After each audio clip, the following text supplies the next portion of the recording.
Oh, yeah? Okay. Sure. All right, that passes. Mm-hmm. Uh-oh.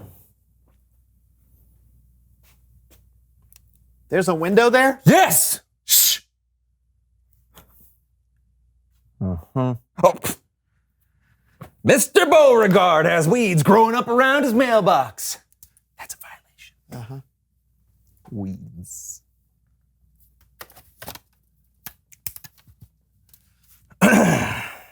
What are you doing? Neighborhood watch! Shush! Oh, look at that. Miss Franklin's walking her dog without a leash. Doesn't she know how dangerous that is? Danger.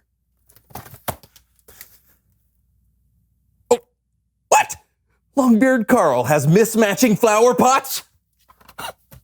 Unbelievable.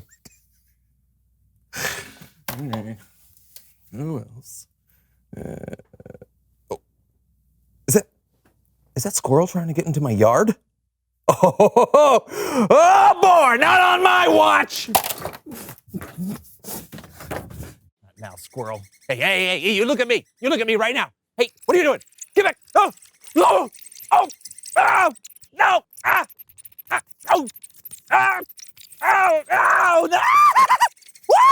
No, get back. Oh, don't look at That's a strong squirrel.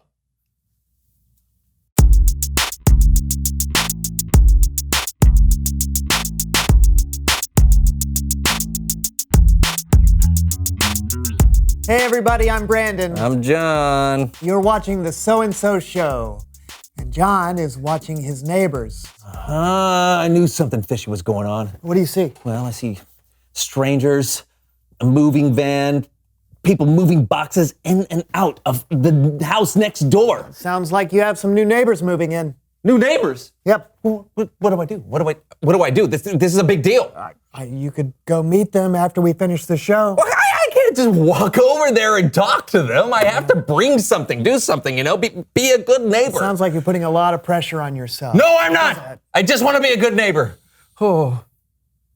Okay, maybe we need someone to help us. Please welcome someone who knows stuff. I'm Melinda Manners.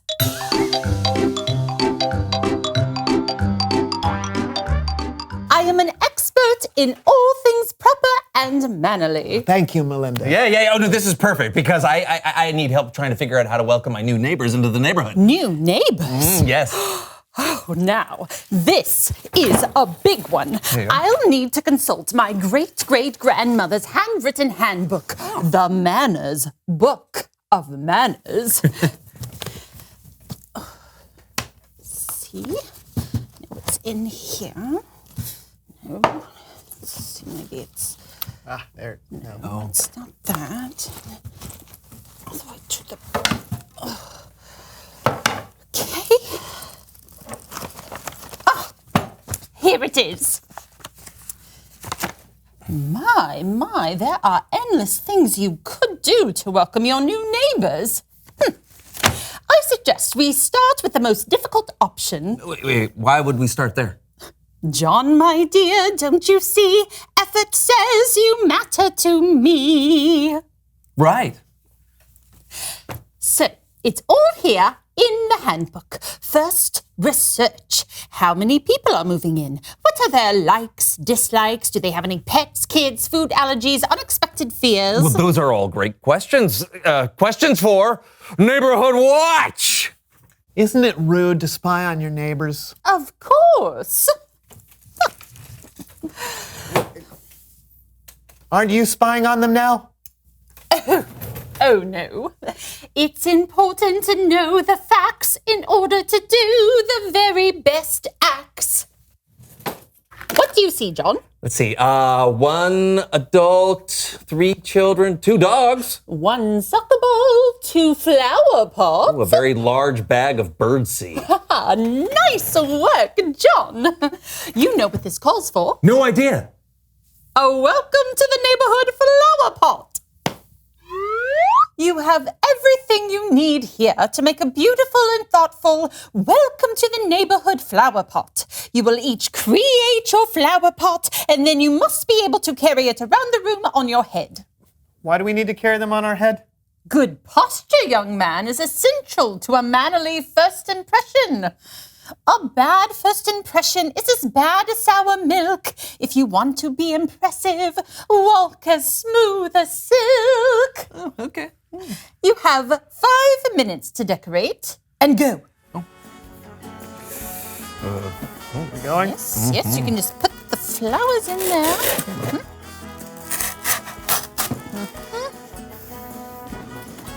Okay. Don't forget to add the candy. Oh, right. Oh, I Save thought this room was for the me. Candy. No. Butter goes on the flour. Yes, so birds are really attracted to the peanut butter and the seed holds its own. Nice, very nice. Yes. Weirdest. Oh, you are very good at this. You have done this before, sir, I'm sure. Yes. Beautiful work, yes.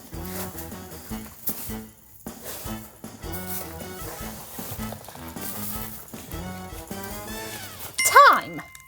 Now to practice carrying them over to the new neighbors. Star wipe. Shoulders back, head high, knees slightly bent, and walking. Come on. Oh, good. Balance, balance, breathing in and out, staying calm. Ow. You know, I think John can be a good neighbor if he's not balancing something on his head. No, I have to walk like silk. We might be missing the point here. True, it's not mannerly to get so upset. I am not upset. You are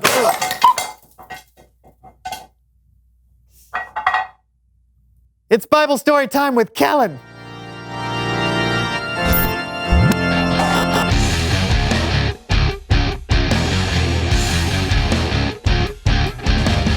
Hello. Hey, Kellen. What are we talking about today, Kellen?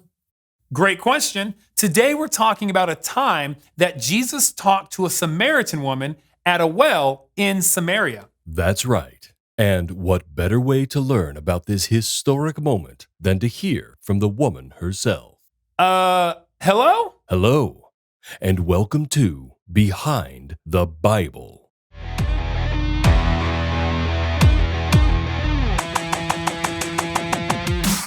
Jesus and his disciples were traveling through Samaria. Jesus, tired from his journey, sat down at a well while his disciples went into town to buy food. While he was sitting there, a Samaritan woman came to draw water from the well. It was the middle of the day, and he was just sitting there by himself. All I knew about him is that he was Jewish, and Jews did not talk to Samaritans. Plus, I'm not exactly the person people liked to talk to. Back then, most people just ignored me or were mean to me, so I wasn't gonna say anything. Just to be clear, that was not the real woman from Samaria that Jesus talked to.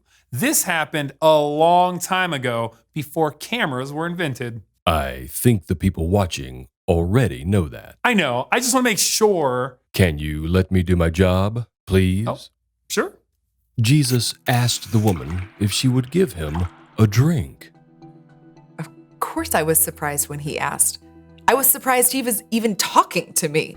I asked him how he could ask me for a drink when he was a Jew and I was a Samaritan woman.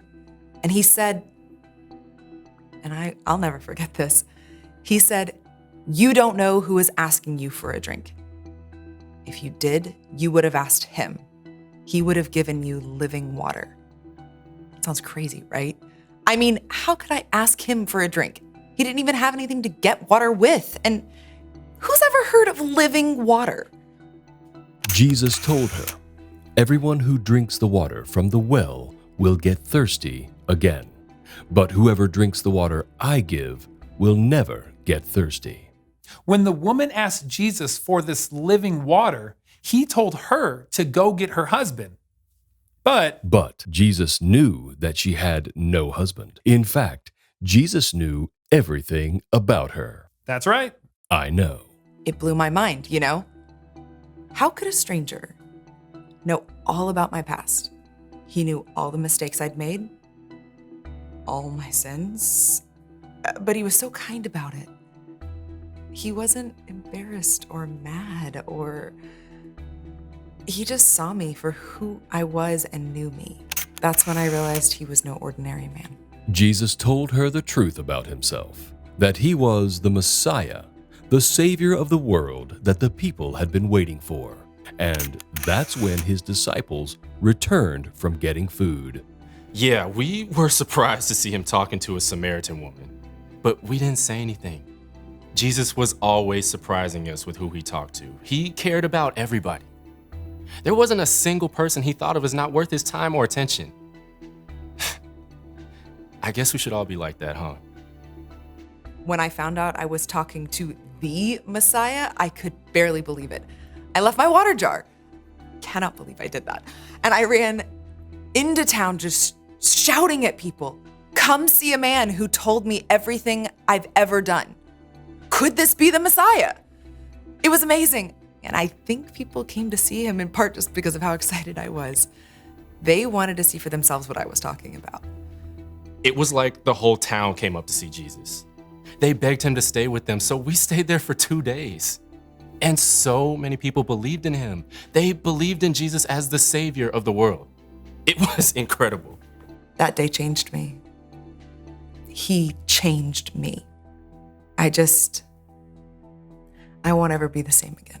Jesus showed the woman who he really was, the Savior of the world. And because of her response to him, many people in her town met him and believed in him too. This has been Behind the Bible. That was really awesome. That was a great narration. Yes, I know. Okay. Hey, what did you guys think? That was great. Yeah, Jesus changed that woman's life. And saved her city. Yep. Jesus showed this overlooked woman that she mattered. And she responded by sharing the good news with everyone she knew. It's important to remember that no matter who you are, where you're from, or what you've done, we still matter to Jesus. Thanks, Kellen. You betcha. Wow. So Jesus is amazing at showing people that he cares for them. Yeah, everyone matters to him. Oh, reveal the question. Who matters to you? Yeah, your parents, friends, a new neighbor, perhaps? Yeah, we all have people in our lives who matter to us, and there are lots of different ways we can show them that they matter. Yeah, and it's really important to show them because people who matter to you might not know it. Oh, that's right. Yeah, you can show people they matter by telling them or by doing something kind for them. Yeah, even just making time to talk to someone like Jesus did can make their day. Mm-hmm. Think about that, and we'll see you next time. I'm Brandon. And I'm John, and this was the SoAndSo Show! This is a fish from 1948. It smells like cat litter, which is not great.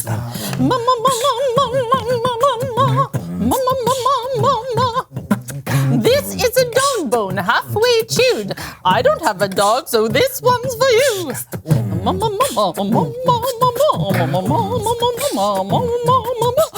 Everybody likes freshly baked goods. Nothing says manners like an oven full of foods.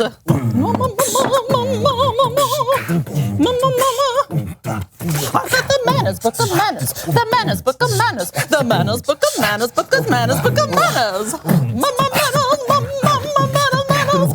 manners, now bring it home, boys.